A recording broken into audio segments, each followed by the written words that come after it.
Halo Sobat Sosiologi, perkenalkan nama aku Naura. Di sini aku akan bantu menjelaskan tentang apa sih itu konsep individu, kelompok, dan masyarakat. Konsep individu, kelompok, dan masyarakat adalah satu kesatuan yang saling membutuhkan.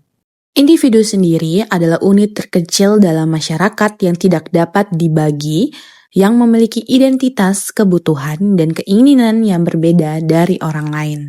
Individu memiliki 3 aspek. Yang pertama, fisik, yang meliputi kelamin, usia, ras, dan kesehatan. Yang kedua adalah psikis, yang meliputi kepribadian, inteligensi, motivasi, dan emosi. Dan yang terakhir, sosial, seperti peran sosial, status sosial, dan identitas sosial.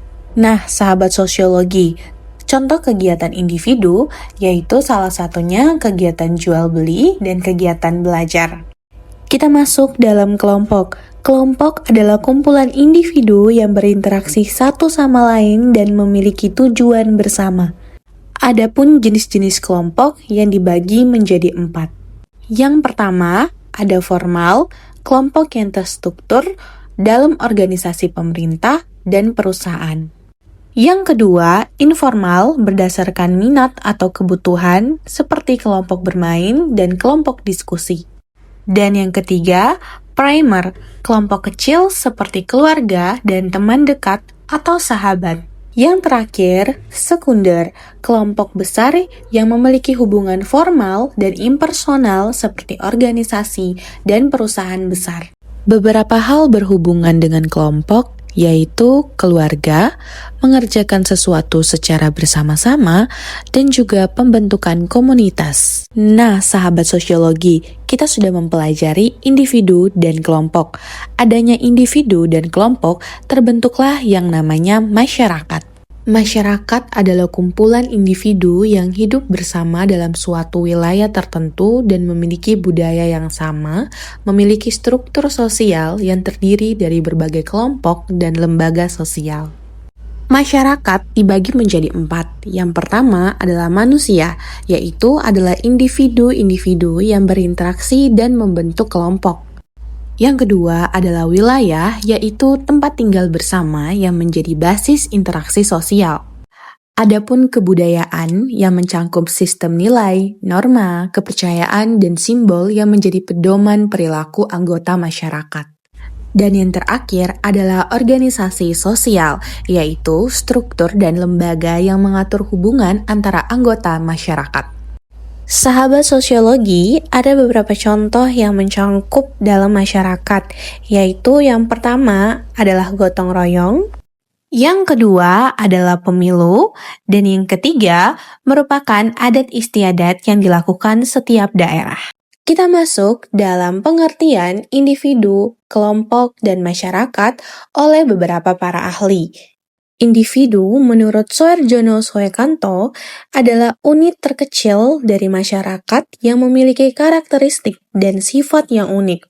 Setiap individu memiliki potensi untuk berinteraksi dan memengaruhi lingkungannya.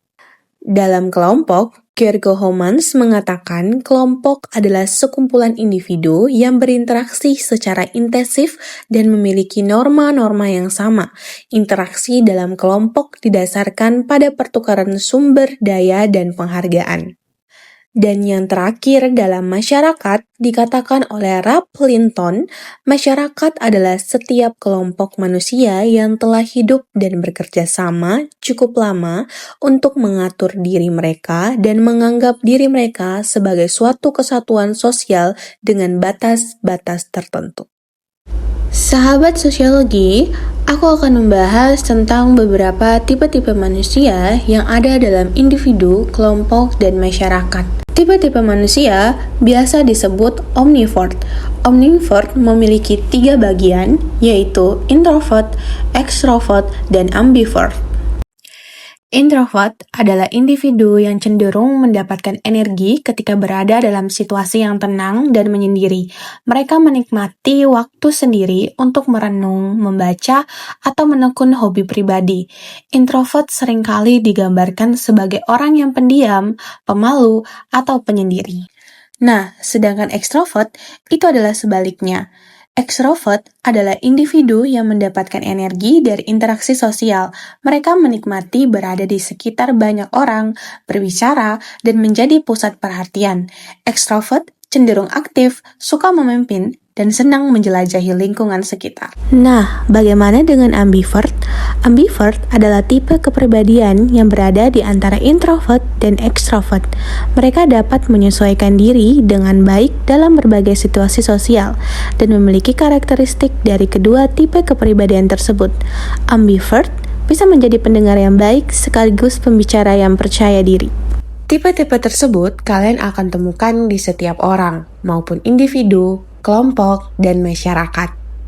Nah, dari penjelasan tersebut, aku akan membahas tentang beberapa kasus yang sering terjadi di lingkungan sosial, yaitu adalah bullying. Bullying sering terjadi di lingkungan sosial, dan Indonesia berada di peringkat kelima kasus bullying terbanyak di dunia. Biasanya, bullying terjadi akibat adanya pembentukan kelompok untuk menindas yang lebih kecil.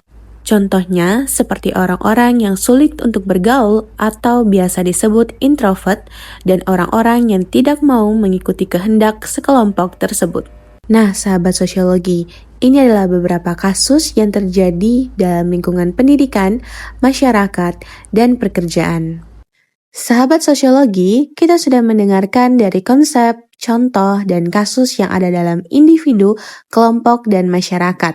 Sekian dari saya, Bintang Naura Pandamula. Sampai jumpa di materi selanjutnya.